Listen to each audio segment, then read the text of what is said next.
Buonasera a tutti i presenti e grazie per la vostra partecipazione.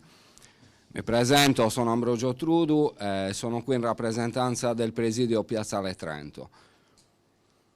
Il Presidio Piazzale Trento ha organizzato questo momento qui, questa giornata qui, come momento di approfondimento e poi appunto vedremo di cosa andremo a parlare.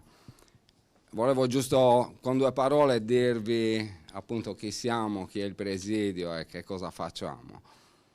Il Presidio è un'associazione che è nata nel 2011 a seguito di una serie di manifestazioni da parte di tanti movimenti che nel territorio si occupavano delle ingiustizie subite. Quindi ci siamo riuniti per capire quelli che erano i nostri diritti che venivano calpestati. Il percorso dal 2011 è stato particolarmente intenso e lungo anche. E sicuramente in questo percorso abbiamo capito che i diritti negati era un comune denominatore. C'erano i nostri di diritti negati, ma c'erano tanti diritti negati. E da qui abbiamo approfondito e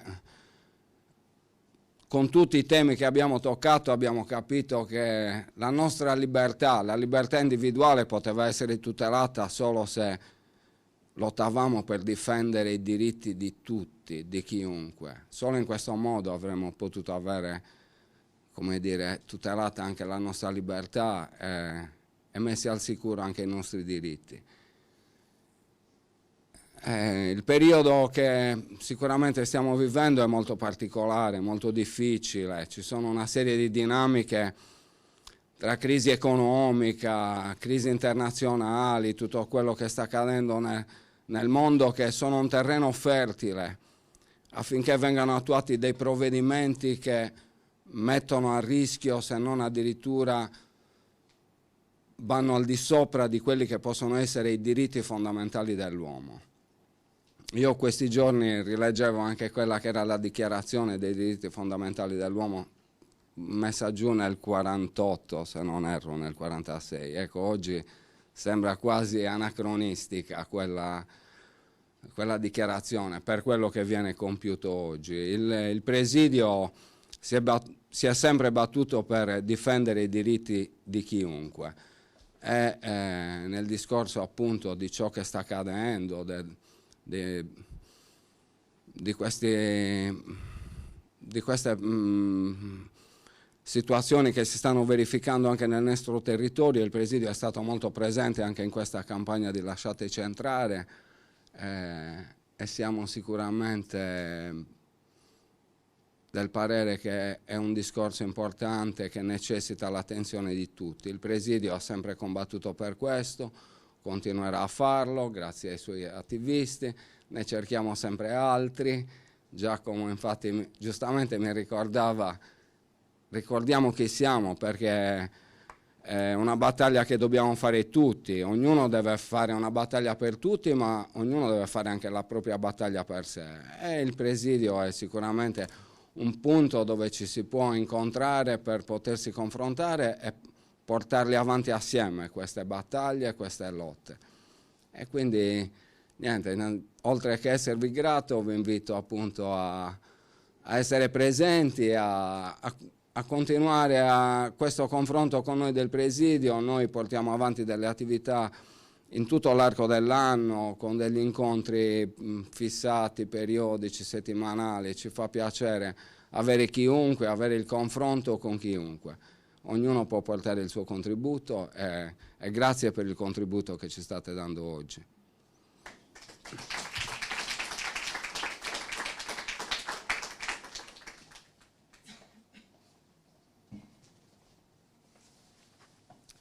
Va bene, grazie Ambrogio, grazie alle amiche e gli amici attivisti del Presidio di Piazzale Trento, i curatori di questo rapporto di monitoraggio che presenteremo stasera. Chiedo agli ospiti che interverranno stasera qui al tavolo di presidenza di parlare vicino ai 2 microfoni. L'esigenza dei 2 microfoni è dovuta dal fatto che abbiamo chiesto a Radio Radicale di trasmettere in differita la presentazione di questo rapporto. Ci sembrava cosa importante avere anche la diffusione di questo rapporto a quelle cittadine e quei cittadini che non sono presenti stasera. Chiamo insomma al tavolo il rappresentante sardo della campagna, Giacomo Dessì, del presidio di Piazzale Trento, Francesca Cadedu, un'operatrice legale che collabora con Save the Children, e Jasmine Accardo, la curatrice della campagna di Lasciateci Entrare. Sì, prego. Allora, intanto vi ringrazio per avermi scelto come moderatore di questa presentazione. Credo che non sia stata la scelta migliore, perché io sono di parte e quindi la posizione del Manifesto Sardo da sempre è stata quella di sostenere un'idea di convivenza e di accoglienza vicina ai diritti delle persone, degli esseri umani, e non alle esigenze di mercato e nemmeno a quelle dell'intolleranza, della non interazione, delle strumentalizzazioni di pancia di certa politica e di certo giornalismo. Penso che il titolo che è stato scelto per la presentazione del rapporto di monitoraggio sia un titolo molto, molto importante, cioè accogliere la vera emergenza. È un titolo secondo me straordinario. Il titolo è stato scelto non solo come titolo del rapporto della campagna, ma è anche un titolo che dà una soluzione al problema, rappresenta anche una soluzione possibile ad una politica efficace in materia di gestione, di governo dei fenomeni migratori. L'accoglienza, per essere più chiari, l'accoglienza di tutti, secondo i promotori della campagna di Lasciateci Entrare, è la soluzione più utile, più produttiva per le persone migranti, per i richiedenti asilo, per i rifugiati, ma soprattutto per le cittadine e per i cittadini italiani. Penso che loro non siano i soli a pensarla così. Gli attivisti e le attiviste di Lasciateci Entrare, di questa campagna, non hanno un'opinione isolata sulla questione dell'accoglienza, perché sono i fatti, accompagnati da argomentazioni che hanno dimostrato e che hanno argomentato un fatto basato su la realtà dei dati, dei numeri, che l'arrivo di donne e di uomini stranieri sia un'opportunità di salvezza per una società immobile, una società povera, che si sta impoverendo, che sta invecchiando come quella italiana. Non possiamo non partire da questo fatto reale e non discutibile, che non può essere messo in discussione oggi da politiche repressive, politiche respingenti. Non può essere messo in discussione, come vi dicevo prima, dall'odio, dal razzismo, dalla xenofobia. Io non penso che generino più morti i naziskin con i tatuaggi a forma di croce celtica, i capelli rasati e gli anfibi. Penso che 30 anni di gestione di politiche dell'immigrazione abbiano generato un olocausto infinito. Grazie. Per adesso do la parola a Jasmine. Iniziamo da lei. Do la parola a Jasmine Accardo, a cui chiedo di intervenire qua vicino al microfono.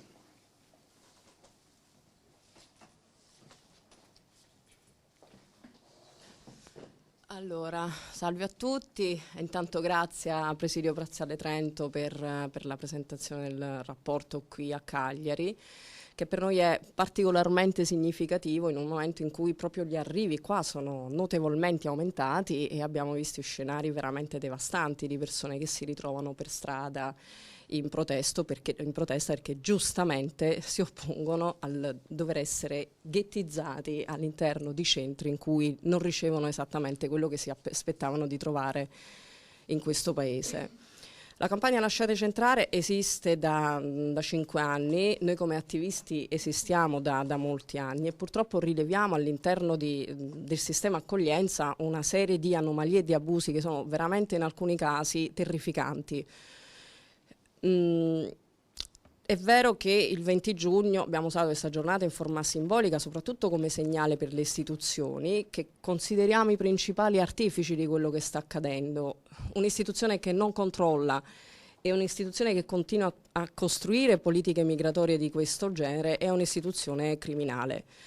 E lo diciamo con molta cognizione, perché in ambito di accoglienza noi dentro i centri ci abbiamo trovato più volte a gestire con la famosa somma di 35 euro a persona al giorno, esemplari camorristici per esempio in Campania, che a 35 euro al giorno non fornivano nessun servizio, dico nessun servizio, a stento il pasto veniva somministrato 2 volte al giorno, poi non c'era nient'altro. Persone che gestivano in Campania circa 3.000 soggetti, in Calabria anche 5.000 soggetti, è famoso il CARA di Crotone che nonostante tutte le denunce continua a essere aperto e continua a essere in mano sempre delle misericordie. Ed è un'accoglienza che si è strutturata in questo modo, cioè continua a rimanere nelle mani di gestori sostanzialmente legati alle delinquenze organizzate dei vari luoghi, ma non sono segnalazioni che facciamo a vuoto, sono segnalazioni che facciamo testimoniando, portando carte e facendo esposti alla procura o anche denunce dirette da parte dei migranti, perché, e qui lo voglio ripetere, perché è importante, sono i migranti che si interfacciano con la malaccoglienza tutti i giorni e che devono combattere ogni giorno per ricevere il minimo. Nella maggior parte delle situazioni, e il 20 giugno ci serviva anche per dire questo, noi non veniamo autorizzati ad entrare nei centri, assolutamente. Ci si continua a chiederne il motivo, visto che poi, soprattutto nei centri da cui non riceviamo autorizzazione, ci vengono segnalati abusi. È il caso degli hotspot, di questa nuova diavoleria che ha costruito il governo, per cui le persone arrivano e vengono portati in questi luoghi per procedere alle impronte forzate. Io su questo voglio sottolineare una serie di fenomeni che Giacomo conosce bene, che conosce bene Cornelia e che tra l'altro denunciammo 2 anni fa insieme a Nawala, a Agata Ronzivalle, a Fulvio Assallo Paleologo, di come la presa delle impronte, cioè il dire io sono qui e quindi dovete accogliermi, la presa delle impronte non era voluta da tutti i cittadini, in particolare dai cittadini siriani che preferivano andare oltre, sfondando il muro delle frontiere che noi abbiamo imposto. Bene, per questa libertà di movimento, perché sono loro che stanno combattendo adesso su questo, cioè tutti i migranti, dai siriani agli eritrei in questo momento particolare, ai somali, sono loro che subiscono le maggiori vessazioni dalle polizie. E in quel momento 2 anni fa denunciavamo, tra l'altro con l'avvocato Alessandra Ballerini, denunciavamo le botte che erano state date a diversi migranti siriani nei luoghi di passaggio per la presa delle impronte, in particolare a Pozzallo, e questo accadeva anche con manganelli elettrificati. È una cosa che sta succedendo ancora adesso, guarda un po', sta continuando a succedere negli hotspot dove non ci fanno entrare. Guarda un po', l'autorizzazione in questi noi non l'abbiamo avuto. Chiedere l'autorizzazione era anche dire noi come società civile non entriamo perché abbiamo voglia di disturbare o vogliamo diffamare qualcuno, ma perché di fatto ci arrivano delle segnalazioni di abuso e ci arrivano direttamente dai migranti e addirittura ultimamente anche dai cittadini, dai singoli cittadini, che è una cosa che è un po' cambiata. Mentre in passato chi denunciava era appunto il minore, la donna, qualche volta rarissimamente l'operatore, adesso è anche il cittadino. Un ultimo, nel caso della provincia di Cosenza, Camigliatello, che ci disse ma noi vogliamo accogliere, ma non in questo modo. Noi non vogliamo accogliere in questo modo. Poi sono ragazzi che stanno dormendo per terra, non c'è la corrente elettrica, non gli portano da mangiare. Ed effettivamente in questo luogo in cui poi siamo stati non c'era nulla. C'erano dei ragazzi che portavano ancora le fascette con i numerini, dormivano senza materassi per terra, mangiavano una volta al giorno, non c'era la corrente elettrica, i bagni erano in condizioni pietose ed è un luogo che, grazie alle denunce della campagna, ma ripeto dei cittadini che ci hanno segnalato le cose finalmente, il centro è stato chiuso. E non è l'unico, ci sono diversi centri che come campagna abbiamo chiuso e diversi altri dove accadevano cose molto più gravi che non siamo ancora riusciti a chiudere. Quando parliamo di accoglienza bisogna pensare tra l'altro che questi luoghi stanno spesso spersi in delle campagne desolate e non c'è possibilità di arrivarci. Tra l'altro avevamo chiesto all'interno della campagna Incastrati che abbiamo fatto con Libera e con Cittadinanza Attiva dei dati, cioè sapere dove erano questi centri, per essere presenti, anche per sapere come la nuova geografia del nostro territorio. Non ci sono mai stati dati. Abbiamo fatto un ricorso al TAR a Roma, ancora non ci hanno dato nulla. Noi non sappiamo ancora dove sono questi centri. E vi assicuro che andare a cercare i centri in cui i ragazzi vengono abusati è a volte molto complicato. Nella provincia di Benevento si trovavano in dei territori sterrati, in dei luoghi in cui i migranti si lavavano con l'acqua del pozzo perché non c'era l'acqua all'interno del centro. E stiamo parlando di centri che ancora esistono, perché su 2 che ne chiudiamo, 3.000 continuano a funzionare sempre con gli stessi enti gestori. E parliamo spesso di enti gestori sotto inchiesta, sia per le denunce locali, che sono denunce al 2011, perché l'accoglienza continua a essere gestita in continuità da questi soggetti, e questa è la cosa grave, in continuità, a discapito di chi dovrebbe essere accolto in un certo modo. Poi ce ne parlerà Francesca, in particolare dei minori, perché un'altra cosa rilevata all'interno dei centri è una promiscuità vergognosa tra minori e adulti. In particolare, e parlo della Calabria, ma questo ci è capitato di vederlo anche in Basilicata, anche nel Napoletano e anche in Sicilia, dove all'interno di centri magari c'erano 100 uomini, c'era poi una minore nigeriana, questo è capitato a Pedivigliano, che stava lì da diversi mesi e che aveva anche richiesto al gestore di andarsene perché era stanca, ed è questa stessa ragazza che noi per caso ci capitammo in questo centro, per caso, che mi venne vicino e mi disse: io non ce la faccio più, e cominciò a piangere. Da allora venimmo a sapere tutto lo scenario che si era creato intorno a quest'unica donna. Facemmo una segnalazione immediata al garante per i diritti dei minori, che all'epoca era la dottoressa Intrieri, l'onorevole Intrieri, e la ragazza fu spostata. Ma è un caso, Un altro caso gravissimo, sempre di una donna vulnerabile con gravissimi disturbi psichiatrici, perché la trovammo in stato catatonico che vagava all'esterno del CAS, sempre con un'enorme presenza di migranti uomini, che non ha mai ricevuto nessun tipo di supporto. Questo è quello, ripeto, che noi riusciamo a rilevare non sempre, perché parliamo sempre di ghetti, si parla sempre di gestori criminali, si diffonde molto questa voce, pare che ci si stia abituando, e quello che noi continuiamo a sottolineare soprattutto alla stampa, perché voi avete una responsabilità enorme su come questo tipo di comunicazioni vengono fatte. Cioè, quello che ci aspettiamo da molti giornalisti è l'aiuto nelle inchieste, perché i singoli cittadini, che a volte sono volontari, a volte sono esperti, a volte non possono essere lasciati soli. Tra l'altro, questo lo dimostra il gravissimo attacco che stiamo ricevendo da parte delle istituzioni. L'aiuto ai migranti, anche il semplice orientamento sul territorio, si è trasformato, ad esempio ad Udine, in una denuncia per favoreggiamento della clandestinità. Ci sono ragazzi sotto inchiesta per queste cose.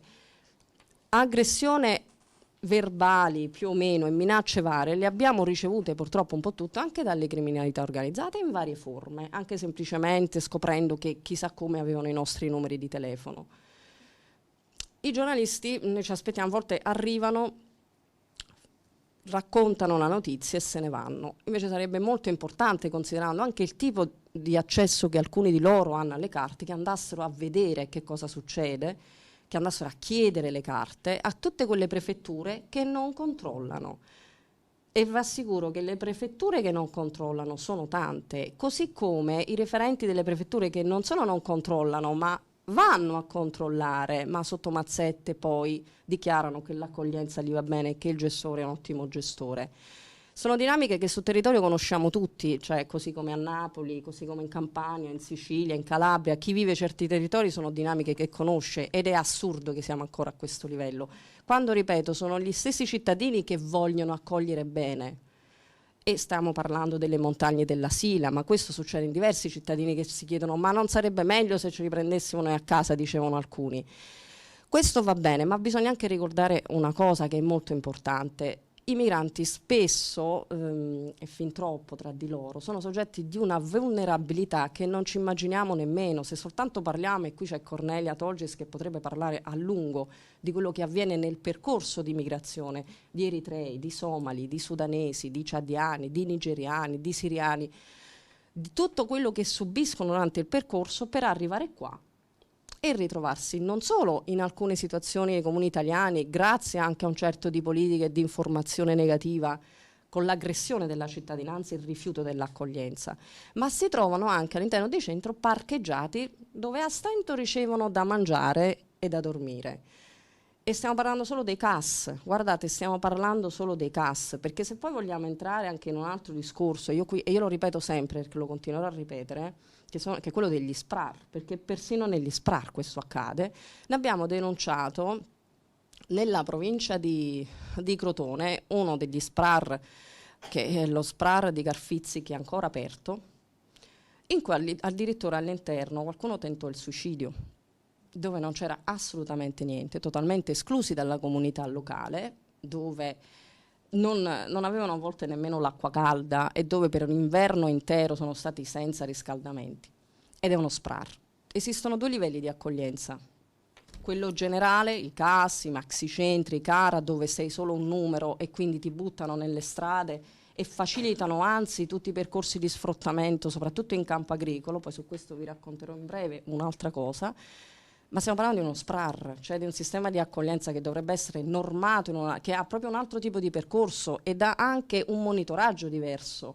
Eppure continuano a proliferare perché, secondo, anche se adesso dicono dovrebbero cambiarla questa cosa, si diceva che si poteva diventare SPRAR dopo un'esperienza di 2 anni in ambito di accoglienza a partire dal 2011, cioè a partire dall'ENA, la peggiore accoglienza mai vista, dove ci sono state le infiltrazioni mafiose e camorristiche, noi le abbiamo rilevate di continuo sui territori, dove la protezione civile ha fatto veramente un disastro assoluto, e quello valeva come curriculum, cioè più si lavora male, più si poteva stare in accoglienza, addirittura entrare in uno SPRAR. Nel progetto SPRAR entrò addirittura un soggetto della Angels, tale associazione che noi, tale gruppo che noi denunciammo sempre 2 anni fa, che addirittura minacciava i migranti sparando in aria. Peccato che si trovò di fronte degli afghani, che devo dire hanno retto una lotta. Io quando parlo di lotta di migranti, ressero una lotta con questo soggetto che non avete idea. Furono 2 settimane infernali. Loro vennero interrogati perché denunciammo, loro denunciarono.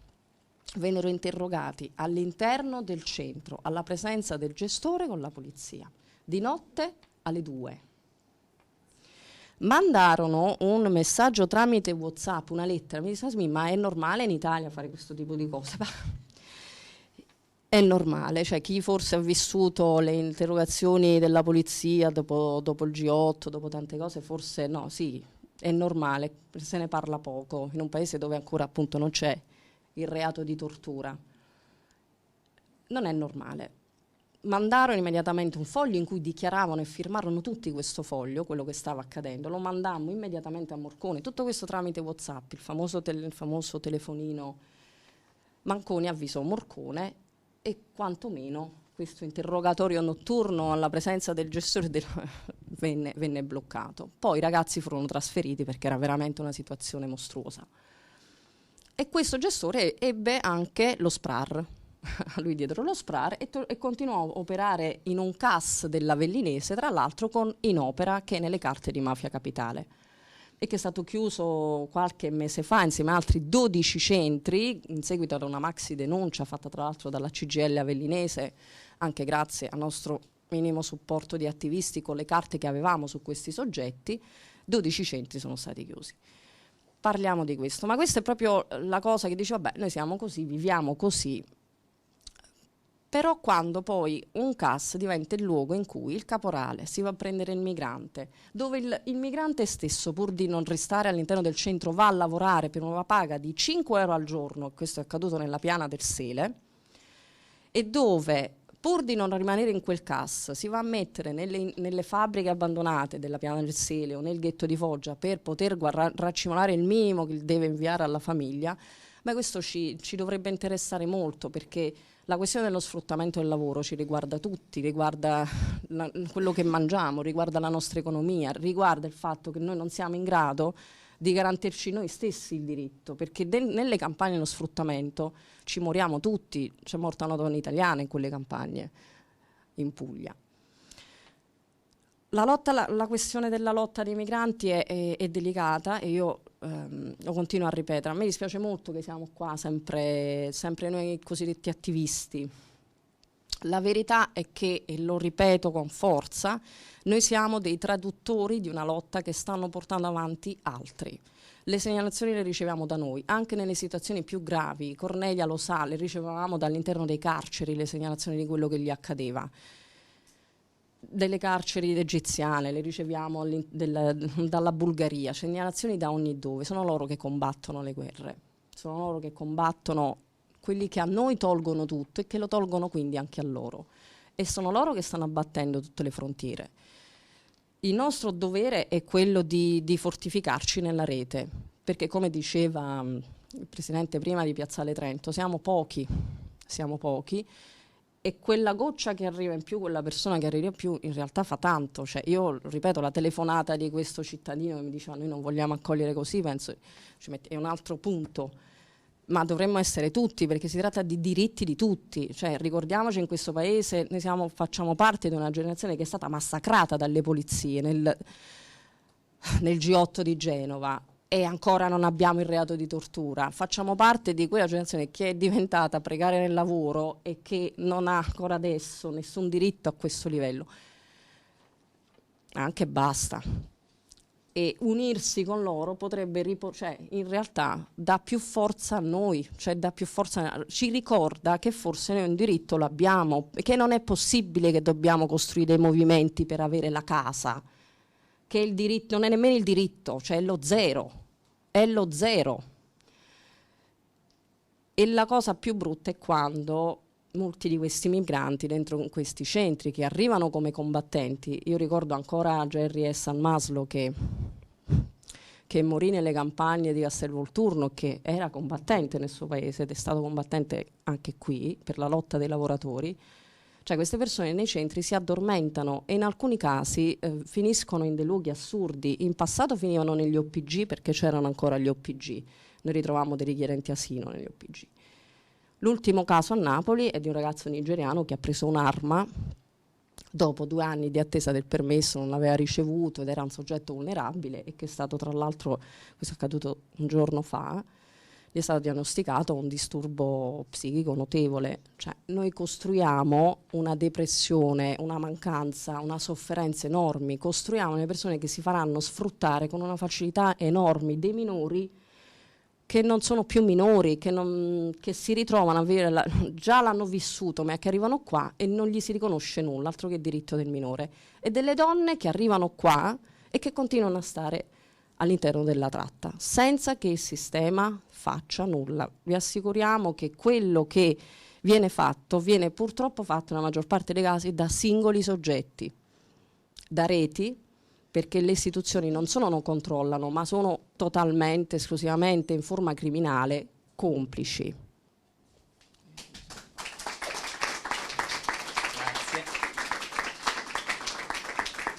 Grazie Jasmine Accardo. Ora vorrei dare la parola a Giacomo Dessì, uno dei promotori della delegazione sarda di Lasciateci entrare. Quando ho letto il rapporto della delegazione sarda mi è venuto subito in mente una telefonata che mi fece una signora sbagliando numero di telefono. Il caso ha voluto che questa signora volesse riconvertire il suo capannone utilizzato per deposito di capi d'abbigliamento in un luogo d'accoglienza, e mi chiedeva come fare, però la signora ha sbagliato numero e non avevo ancora idea di davvero ciò che significa la galassia dei rapporti, dei CAS, di tutto ciò che ne è conseguito anche in Sardegna. Io insomma penso che questo rapporto contenga qualcosa di molto surreale, ex discoteche, ex hotel, aziende, industrie adibite a luoghi di accoglienza per esseri umani. Lascio la parola a Giacomo Dessì del presidio di Piazzale Trento e anche portavoce della delegazione sarda di Lasciateci entrare. Prego, Giacomo.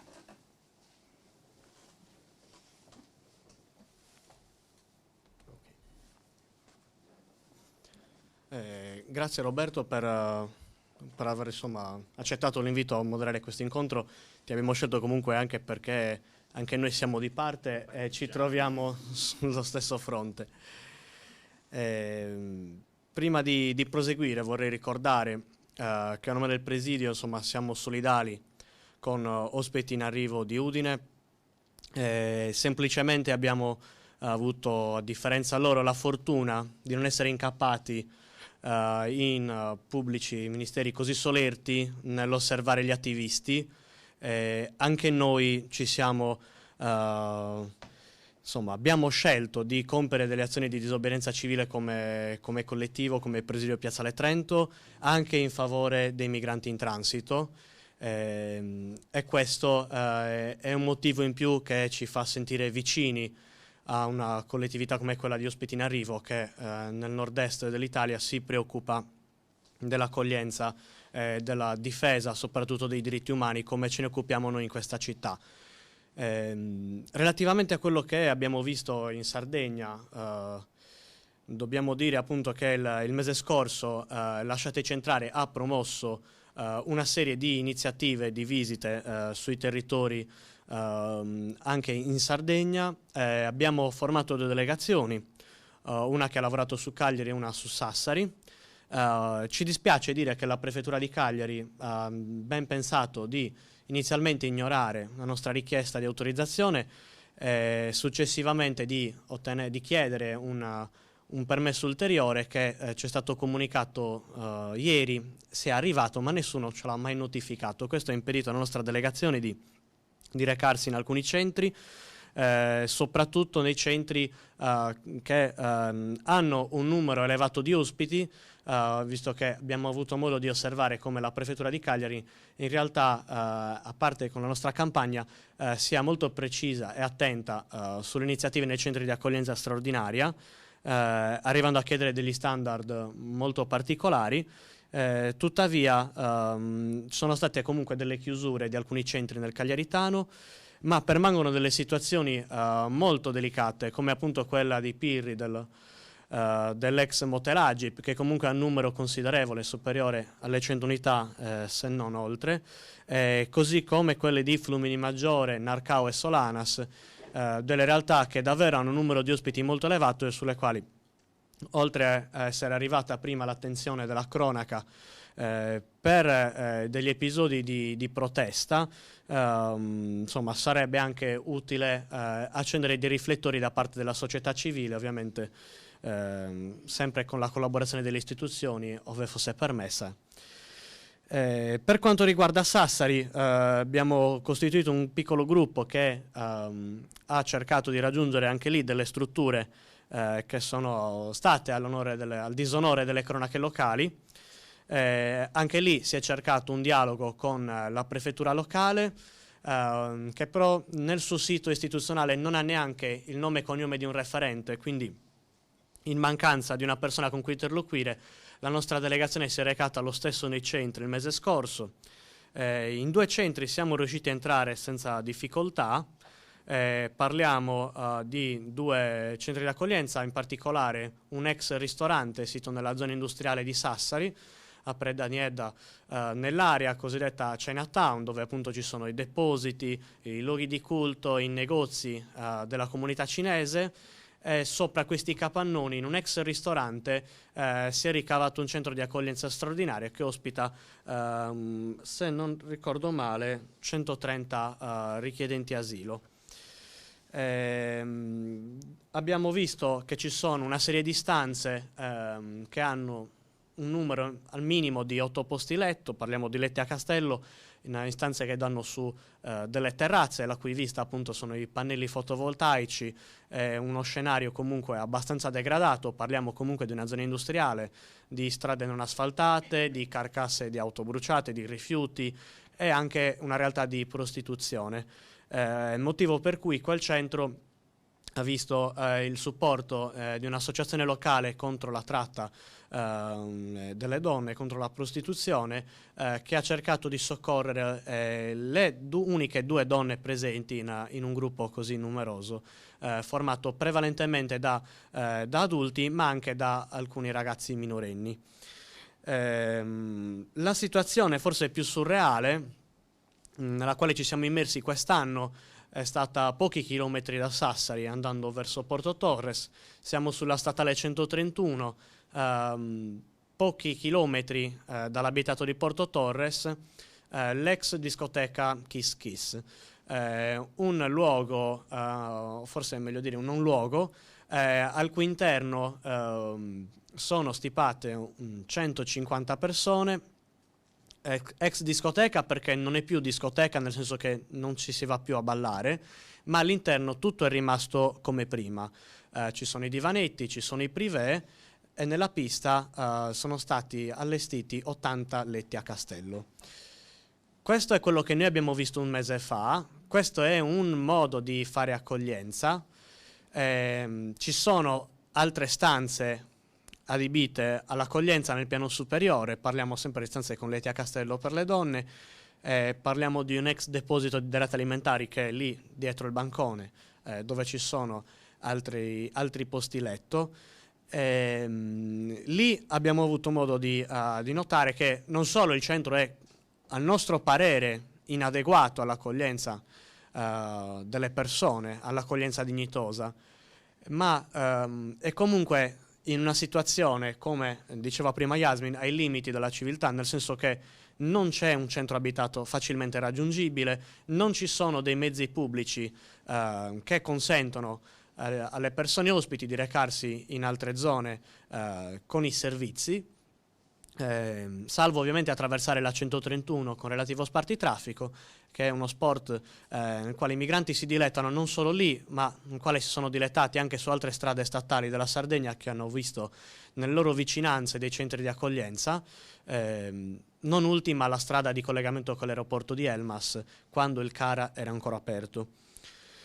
Una cosa che ci è piaciuta molto della discoteca Kiss Kiss è stato aver trovato su tutte le porte la pubblicità dell'ente gestore, un'associazione che ha nel suo nome addirittura la parola International, forse perché il direttore non è cittadino italiano, ma questa è stata l'unica parvenza di marketing, forse per cercare di aggiustare alla belle e meglio un centro di accoglienza che dal nostro punto di vista ha bisogno di particolari lavori, quantomeno per garantire un minimo di riservatezza. Ecco, forse l'avviso migliore è che possa essere quantomeno chiuso il prima possibile.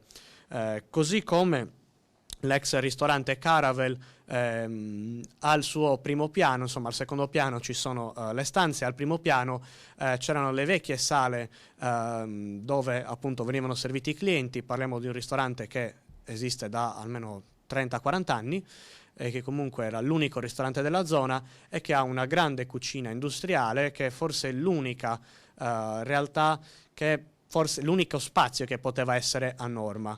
Non fosse altro perché forse era il locale davvero con più strumentazione possibile. Abbiamo visto negli androni adiacenti uno pieno di materiali accatastati, compresi dei secchi con cemento, insomma avanzi di lavori di varia natura, e due magnifici séparé che contenevano una sala pesi, una piccola palestra per gli ospiti, e l'altro una bozza di infermeria composta da una scrivania, 3 sedie e un lettino. Situazioni sui quali abbiamo avuto modo perlomeno di sentire dagli ospiti e dagli operatori e dagli altri attivisti che lavorano sul territorio non sono controllate dalla prefettura locale. Ci è parso di capire però che intervenga un controllo dell'azienda sanitaria che, limitandosi a dare delle prescrizioni per la messa a norma delle strutture, ovviamente presumiamo abbia le mani legate. Queste sono le due situazioni che abbiamo avuto modo di vedere dall'interno. Avevamo preso di mira altre 2 strutture, una in particolare molto grossa, anche su suggerimento delle persone che gravitano attorno ai centri, come volontari e altri operatori, che sono in lotta tra di loro, per cui sono innanzitutto situazioni gestite da persone che hanno un business in altri settori. Parliamo di persone che sono dei costruttori, parliamo di una macelleria che ha aperto un centro di accoglienza straordinaria sul territorio di Sassari, parliamo di imprese di pulizie, di centri per anziani. Abbiamo visto che ci sono dei centri come quello di Porto Pozzo, a Santa Teresa di Gallura, frazione di Santa Teresa di Gallura, un ex agriturismo nel quale nei giorni in cui noi siamo andati a tentare una visita, ha avuto l'onore di accogliere delle persone che in realtà si trovavano in un'altra regione, ovvero si trovavano al confine tra l'Italia e la Francia a Ventimiglia, e che a seguito di operazioni di barbare operazioni di ordine pubblico sono stati rastrellati dalla città e spediti per aerei charter, navi e pullman su tutto il territorio nazionale, pur di allontanarli dalla zona di frontiera e nella maggior parte dei casi consegnare loro dei provvedimenti di espulsione differiti. E questo è successo anche a Cagliari. Parliamo della settimana del weekend appena precedente la giornata del rifugiato, che è il 20 giugno, nel quale 3 voli charter hanno raggiunto la Sardegna, in tutti e 3 gli aeroporti sardi, nei quali sono state smistate circa 150 persone che in modi loro possibili hanno cercato comunque di rimettersi in viaggio verso nord e di sfuggire ai controlli. In questo centro i gestori è un ente che si occupa di gestire dei centri per anziani. Ci ha negato l'accesso, ma questo non ci ha impedito di parlare con alcuni ospiti che si trovavano all'esterno della struttura. Porto Pozzo è una frazione di Santa Teresa di Gallura, credo sia uno dei posti più lontani da Cagliari che abbiamo visitato. È un piccolo villaggio, c'è il bar, ci sono delle attività commerciali, delle case, soprattutto un posto molto visitato dai turisti nella stagione estiva, ma nel resto dell'anno offre ben poco.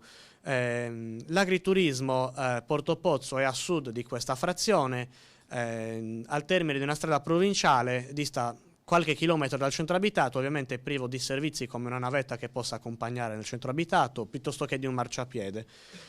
All'interno di questa struttura abbiamo avuto modo di incontrare anche una famiglia con dei bambini che per raggiungere i servizi come l'asilo, la scuola, ovviamente fanno a piedi quel tratto di strada provinciale con i rischi connessi che ci sono per tutti i pedoni che insomma fanno un tratto di strada non adatto a loro.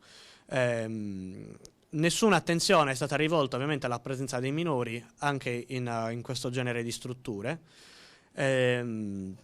Ci insomma, credo sia poi importante dire una cosa che ovviamente noi abbiamo scritto anche nel nostro rapporto sulle attività dell'anno scorso, quando una delegazione nostra ha visitato il CARA di Elmas per ben 2 volte, a febbraio e ad agosto.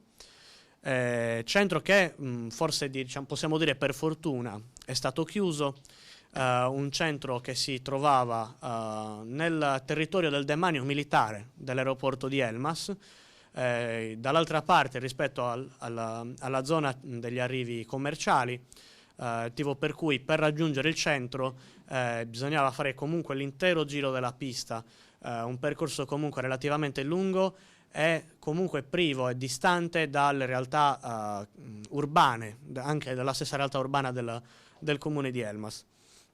Centro che ha visto la presenza come gestori di cooperative comunque rilevanti, che sono state comunque all'onore delle cronache per aver preso parte a altri consorzi di cooperative in gestione, come ad esempio quello del CARA di Mineo, o per essere entrate nelle cronache giudiziarie di Mafia Capitale.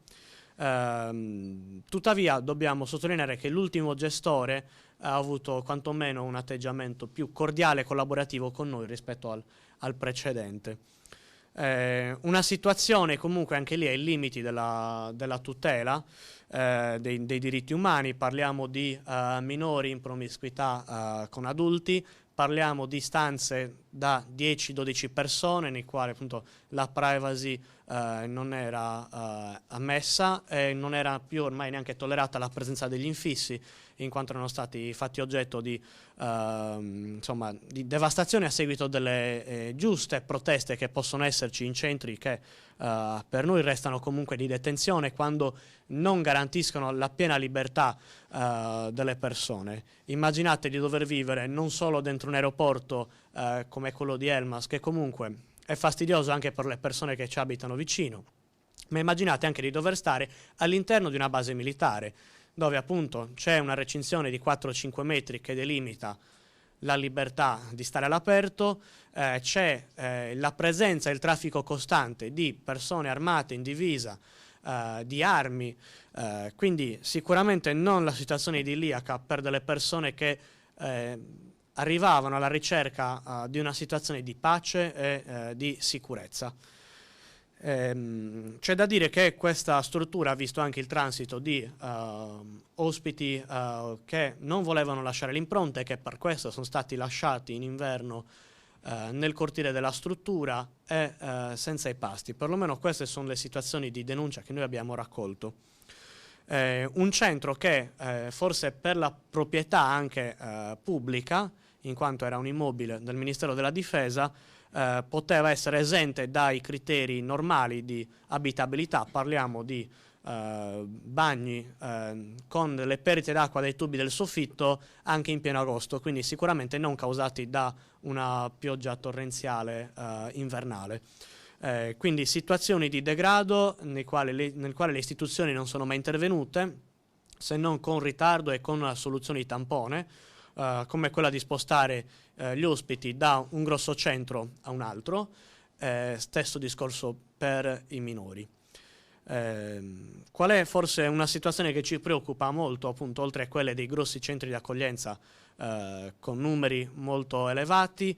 Ci preoccupano le situazioni lontane dai grossi centri urbani, ci preoccupa la situazione di Piazza Matteotti, situazione nella quale la nostra organizzazione, il Presidio Piazzale Trento, si è trovata all'inizio del suo percorso a difesa dei diritti dei migranti, una situazione di degrado che parte dal 2013-2014, quando in quella piazza, anziché esserci le persone appena giunte in Sardegna, dovevano iniziare la loro procedura di richiesta asilo, c'erano le persone che avevano già ottenuto lo status di rifugiati e che in uscita dal centro di Elmas erano state temporaneamente parcheggiate in un albergo del centro storico qua vicino, parliamo dell'albergo Quattro Muri, e una volta ottenuto il titolo di soggiorno erano state messe sulla strada con l'indicazione di raggiungere la nave per Civitavecchia con un biglietto di passaggio ponte e 50 euro di buona uscita. Situazione che ovviamente andava ad aumentare quello che è il situazioni ai margini della dignità umana, ovvero finire in mezzo a una strada da un giorno all'altro, perché nessuna delle istituzioni è stata in grado di programmare un'accoglienza in grado di mettere le persone sulla strada dell'autonomia. È questo quello che manca oggi nelle strutture di accoglienza sarde. Ma per tornare alla situazione di Piazza Matteotti, c'è una cosa che forse i colleghi giornalisti si dimenticano di raccontare, ovvero che quella piazza non vede interventi di manutenzione e di ordinaria manutenzione da forse 20 anni, almeno 20 anni buoni. Perlomeno io ne ho 23, non ricordo nella mia esistenza di situazioni di abbellimento di quella piazza come invece ne abbiamo trovato in altre zone della città. Quindi, in conclusione, possiamo dire che a livello sardo ci piacerebbe che le istituzioni si portassero più non solo sul reperimento di posti letto, basta che ci siano, non soltanto di tetti e di 3 pasti al giorno, ma davvero su percorsi di accoglienza che portino all'autonomia delle persone e che non causino più situazioni che portano i migranti a inserirsi in giri della cattiva accoglienza, ma soprattutto della criminalità organizzata. Qua giù, in Piazza Matteotti, per 200 euro si può comprare una carta d'identità falsa. Questo avviene costantemente, questo viene denunciato anche dai minori che vengono truffati dai criminali e minori truffati che in realtà poi si ritrovano a essere indagati per possesso di documenti falsi e anziché iniziare a fare delle indagini sui trafficanti, si indaga sui minori vittime dei trafficanti, della criminalità organizzata. Questo è quello che succede a 2 passi da qui. E questo è quello che succede anche perché le istituzioni, in primis il nostro comune, non agiscono cercando in qualche modo di trovare delle soluzioni. Poi ovviamente siamo sempre lì a lamentarci del fatto che gli ultimi arrivati protestano come se fosse un diritto da conquistare quello di poter esprimere il proprio dissenso per delle situazioni umanamente degradanti. Grazie.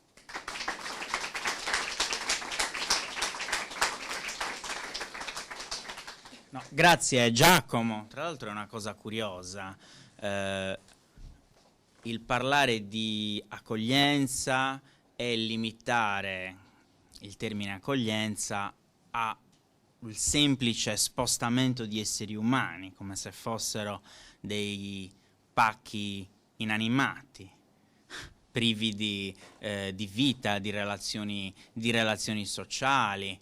Ed è altrettanto curioso poter notare come alla parola accoglienza in alcuni centri, tu hai ricordato quello di Elmas, che ora non esiste più, però io associo quel luogo non tanto alla parola accoglienza, ma a dei muri alti e a del filo spinato. Erano muri alti e filo spinato soprattutto. Proseguiamo con i nostri ospiti.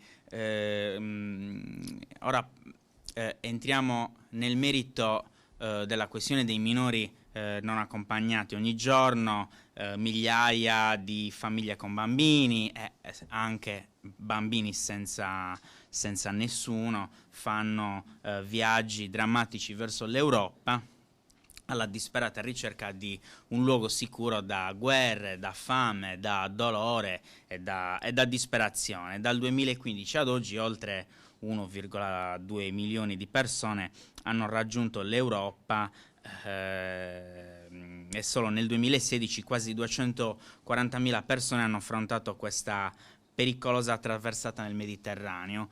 Di queste cifre il 31% sono minori, sono bambini. L'organizzazione con cui collabora Francesca Cadeidu, Save the Children, sostiene i bambini durante tutto questo percorso migratorio. Nei paesi di provenienza, Siria, Iraq, nei paesi confinanti, Libano, Giordania, nei paesi cosiddetti di transito, di cui l'Italia può essere considerata un paese di transito, e anche nei paesi nei quali le persone richiedenti asilo e rifugiati vogliono poi arrivare, la Germania, il nord Europa, l'Inghilterra. Francesca Cadedu, come vi dicevo, è un'operatrice legale, e a lei vorrei chiedere che cosa succede a questi bambini, ma stiamo parlando anche di adolescenti, una volta arrivati in Sardegna.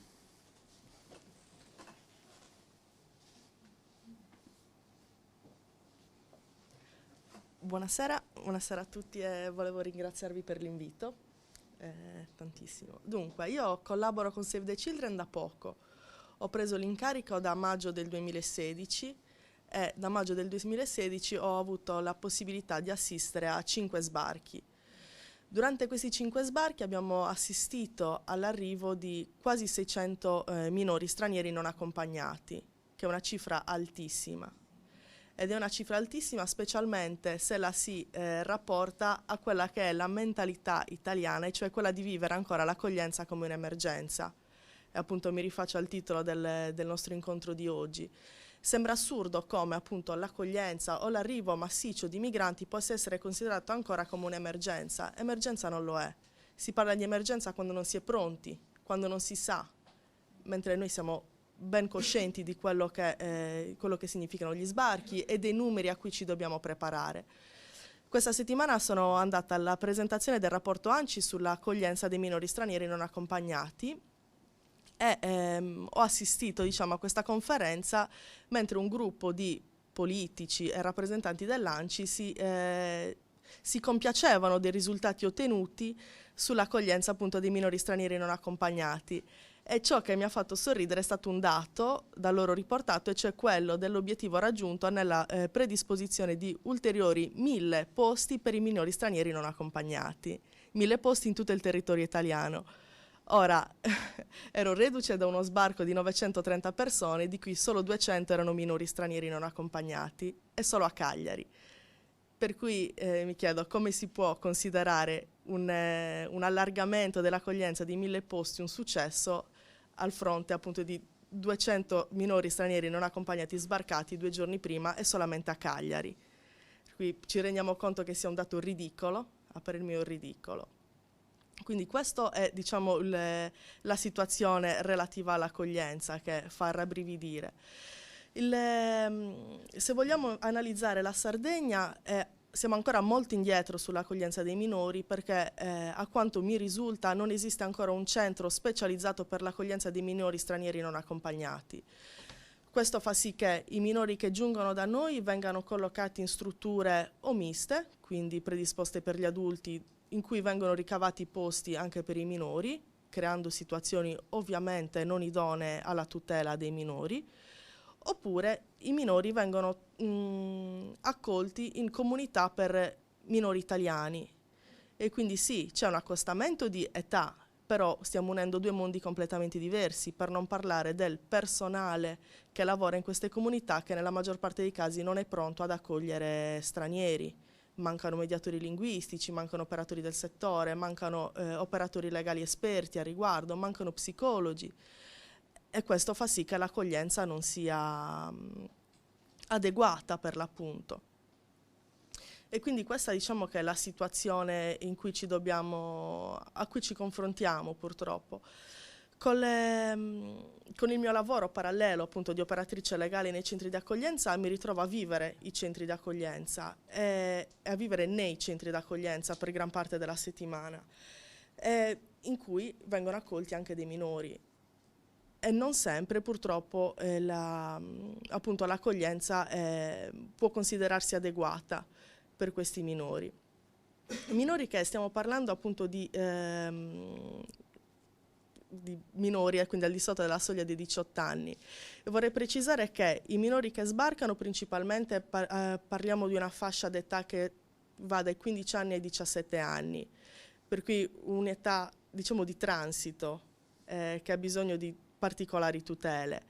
Il dato sconcertante appunto dei 600 minori sbarcati in Sardegna è che solamente, e dico solamente, 25 di questi 600 sono donne. Dico sconcertante perché mi vorrei ricollegare a una tematica che è stata trattata di sfuggita sia da Yasmin che da Giacomo, che è quello della tratta. Ovviamente se si analizza il dato è improbabile che solamente 25 potessero essere donne. E questo perché? Perché capita sempre più di frequente che minori che arrivano con questi sbarchi massicci, delle donne che arrivano con gli sbarchi massicci, si dichiarino maggiorenni pur essendo minori. Questo perché? Perché arrivano qua che sono già segnate, la loro strada è già segnata, quindi sono già vendute da trafficante a trafficante e il loro destino è quello della strada purtroppo, e quindi quello della tratta, la prostituzione. E questo è un dato sconcertante a parer mio, perché oltre che essere sconcertante è trascurato, le istituzioni non se ne occupano minimamente. Quando queste donne vengono trasferite nei centri è raro che ci siano gestori dei centri che si prendano l'impegno di richiedere un esame osseo, dell'età ossea per esempio, lasciando quindi queste povere ragazzine, perché di ragazzine si tratta, allo sbando e nelle mani del loro destino, insomma.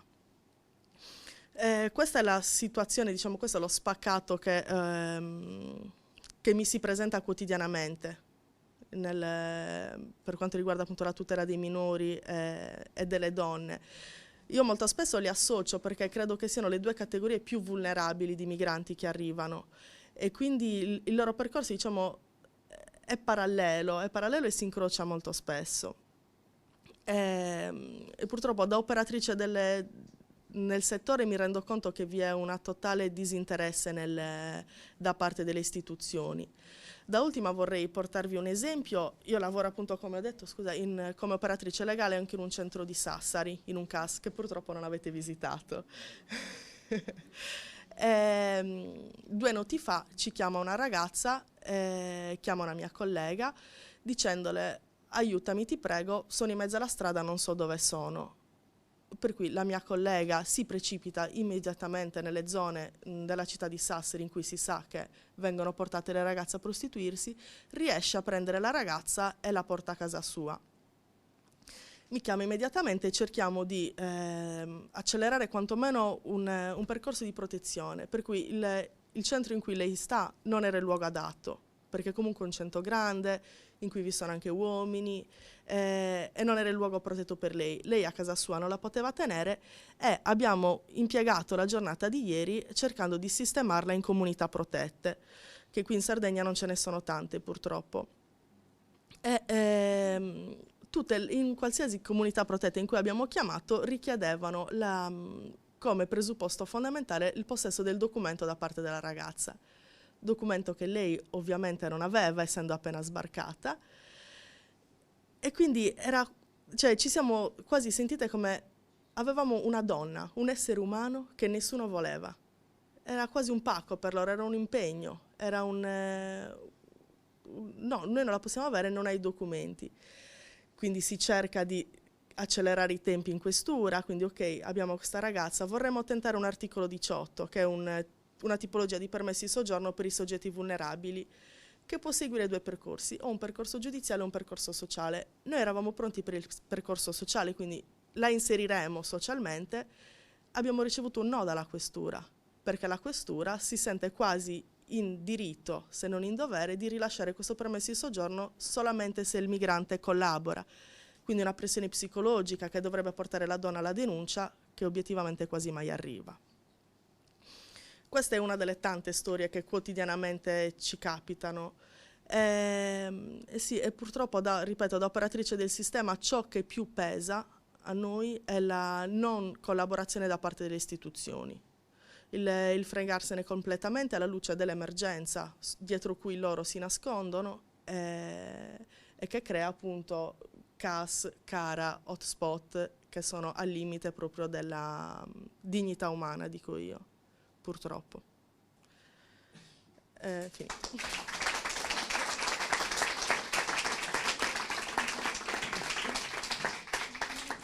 Grazie Francesca Cadeddu.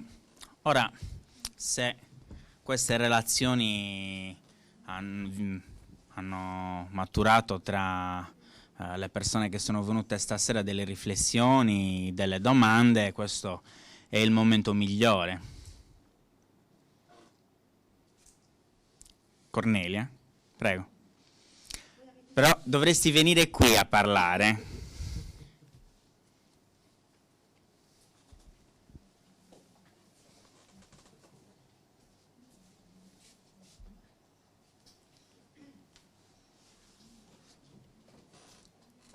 Buonasera, io sono una freelance di un giornale, un quotidiano online, si chiama Africa Express. Ora avete sentito tante cose tristissime di giovani che sbarcano qui in Italia, sulla nostra isola, ma io molti di questi giovani li conosco da molto prima, cioè non personalmente, non nel caso specifico, ma vi voglio raccontare le loro sofferenze prima di arrivare qui.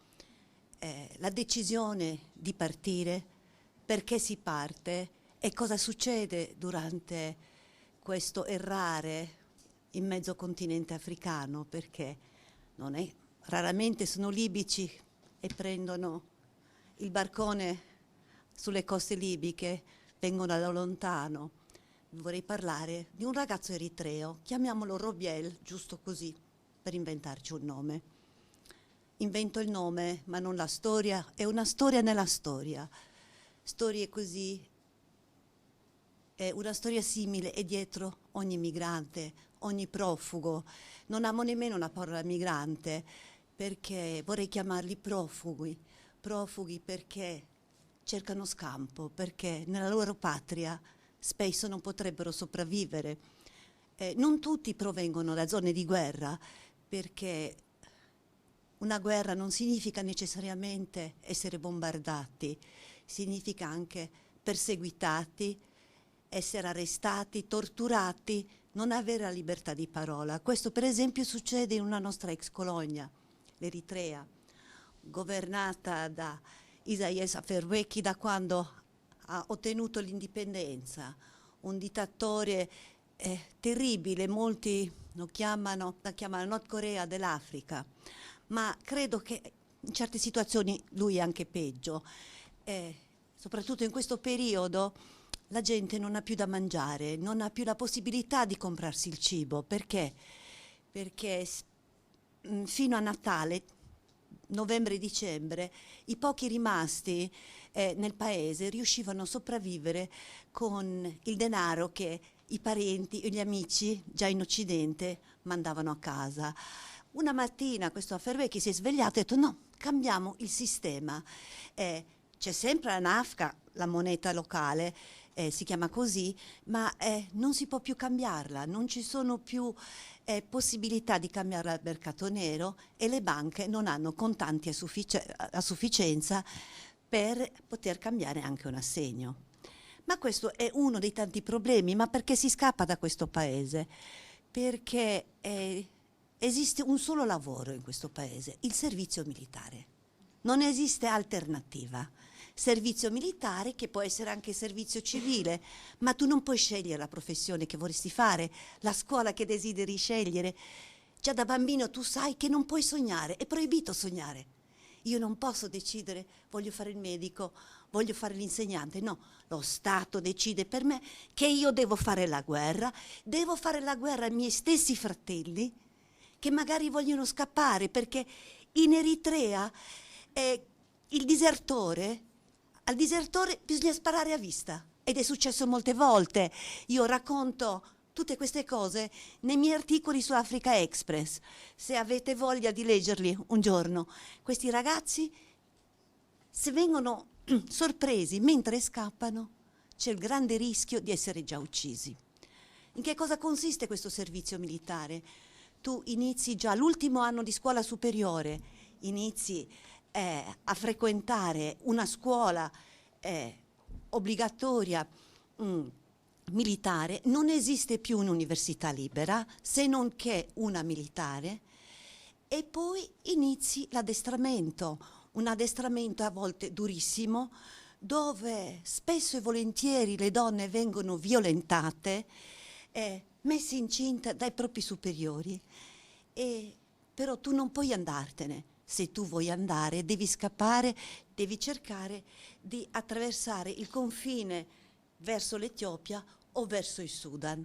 Ma non è uno scappare così semplice, perché devi affidarti a delle guide che spesso e volentieri sono legati ai trafficanti eritrei stessi, militari di alto grado, generali, che li tengono in stato di totale schiavitù finché i genitori non pagano un forte riscatto, ma i genitori questi soldi non li hanno, li devono chiedere in prestito a amici, parenti che già vivono in Occidente. Cioè, spesso e volentieri, diciamo, il primo trauma arriva appena usciti dal paese. Poi una tappa obbligatoria è il Sudan, Khartoum, la capitale, dove adesso un eritreo, cioè che abbia le sembianze di Habeshia, non può più girare perché viene immediatamente arrestato, buttato nelle luride galere e spesso anche direttamente rimpatriato, perché questo bisogna dire anche grazie al processo di Khartoum. Che cos'è questo processo di Khartoum? Cerco di riassumere brevemente. Quando l'Italia nel 2014 aveva la presidenza dell'Unione Europea e l'allora sottosegretario agli esteri era Pistelli, oggi vicepresidente dell'ENI, si era inventata questa cosa bellissima. Facciamo dei campi profughi direttamente in Africa, così non vengono a scocciarci qui. Sosteniamo i paesi da dove provengono i profughi, cerchiamo di finanziarli, tra parentesi cosa anche già fatta, però questa sera non c'è tempo ad andare anche in questi dettagli. E poi cerchiamo di individuare dei paesi terzi sicuri, e questo anche nel Migration Compact, un po' più complesso ancora. Creiamo dei campi profughi e li mettiamo tutti lì. Aiutiamo a finanziare questi campi profughi, così però in Europa noi, state tranquilli, cittadini europei, non abbiamo più il problema dei profughi, non dobbiamo più cercare posti per alloggiare anche i minori. Tutti questi problemi noi li risolviamo direttamente in Africa e paghiamo il primo dittatore di turno affinché li tengano. Per esempio al-Bashir, un dittatore sanguinario come pochi ce ne sono, ecco sarebbe il Sudan, un paese terzo sicuro, il Gambia, un paese terzo sicuro, ovviamente. Solo pochi giorni fa ha detto omosessuali e trans io li ammazzo come zanzare, io non permetto che qualcuno sia contrario alla mia opinione, però è stato anche furbo il presidente del Gambia, per nascondere tutte le sue cattiverie. Qualche settimana fa ha detto: d'ora in poi sono vietati i matrimoni tra minori, e il mondo gli ha applaudito, ma guarda che bravo uomo.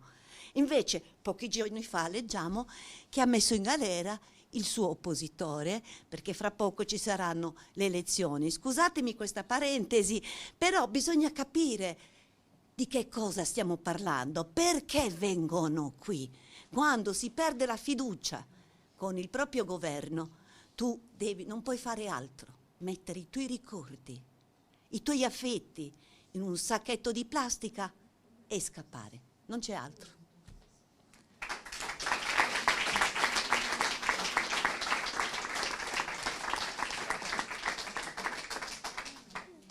Grazie Cornelia Hoffman, che ricordo essere anche una... Scusate, che ricordo essere anche una freelance di Africa Express, giusto? Grazie.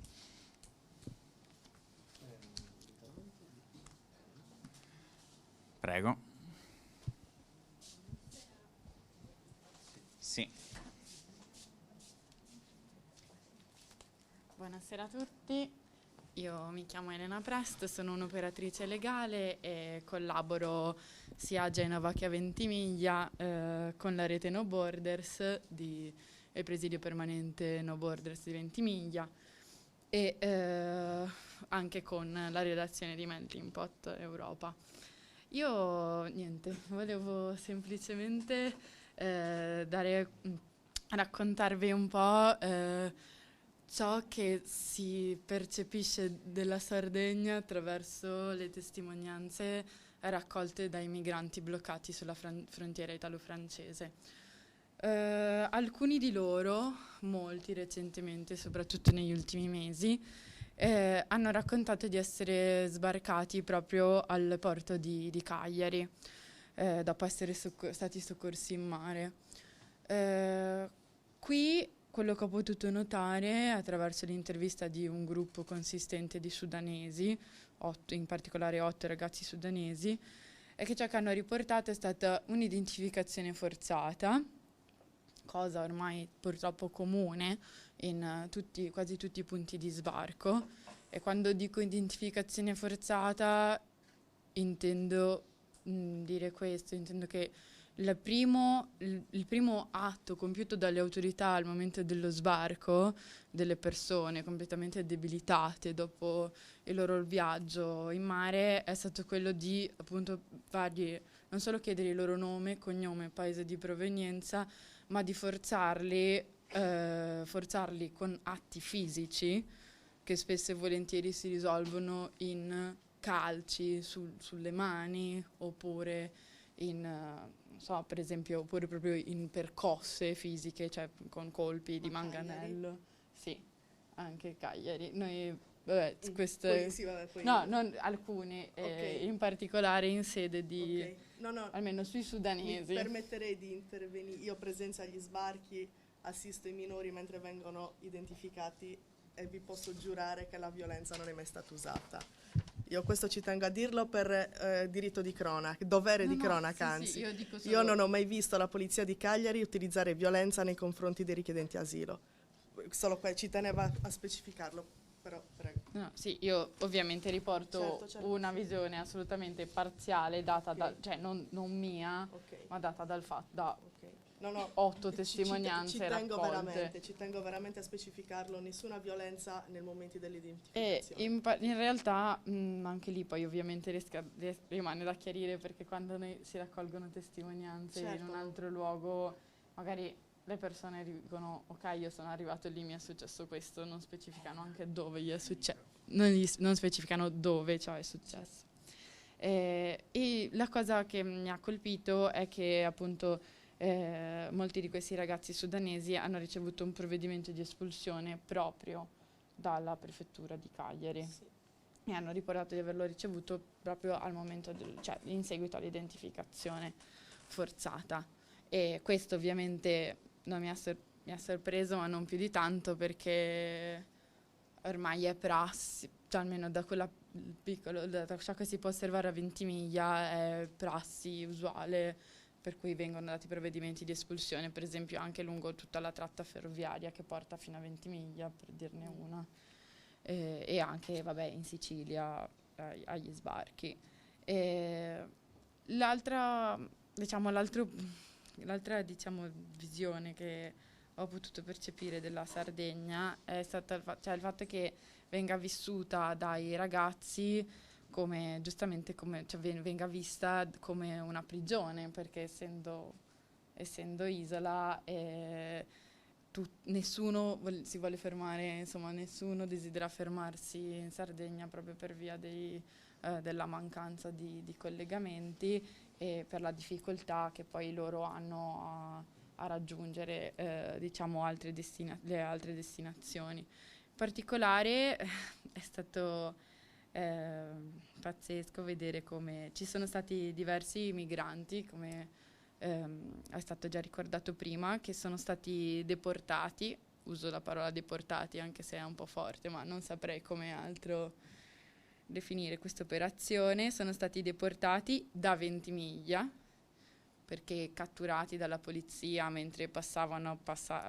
a passare il confine italo-francese, portati a Genova o Pisa e caricati su dei voli charter che sono appunto stati diretti su Cagliari.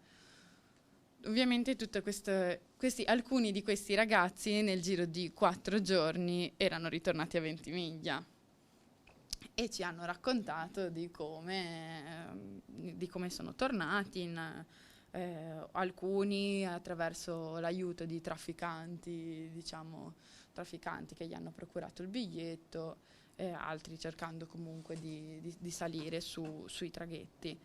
Ora, tutte queste operazioni, quindi cioè questi viaggi verso la Sardegna sono stati un po'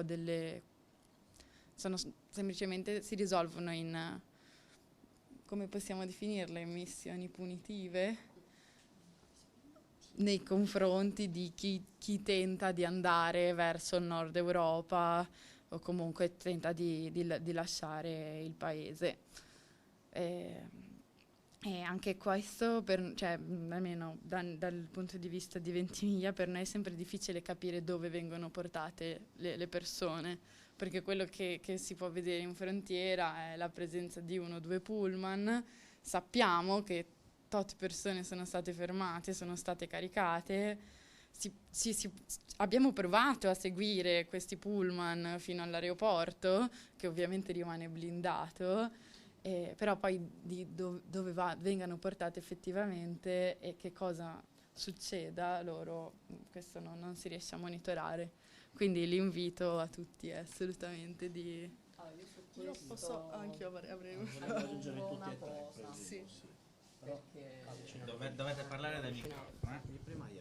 Prima Yasmin e poi posso. Allora, 2 punti. Sì, tanto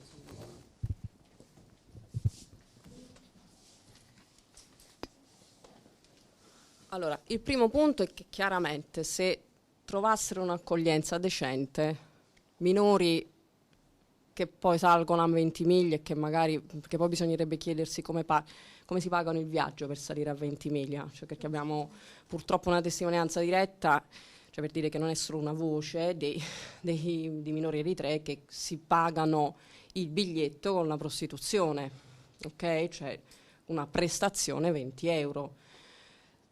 È chiaro, se trovano una pessima accoglienza preferiscono andarsene, hanno parenti ed hanno altro, senza nemmeno voler stare a discutere su Dublino e su niente, cioè andando proprio solo della base.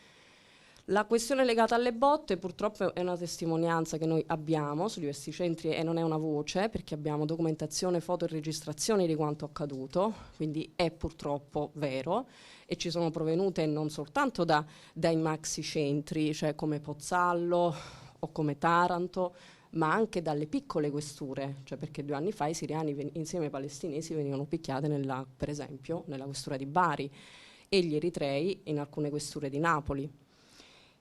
Ecco, cioè bisogna capire che cosa poi veramente accade in questi percorsi, ed la cosa grave è che è quello che di potere viene dato alle polizie in queste situazioni, perché noi non vogliamo attaccare tutti, cioè è chiaro che qualcuno fa il suo lavoro in maniera decente e che nonostante, cioè noi tendiamo comunque a ribadire, è vero che le persone sono tenute a rilasciare le impronte, ma forzato non significa a suon di botte, cioè in teoria ci sarebbe una sanzione amministrativa, anche se ultimamente volevano convertirla anche in detenzione.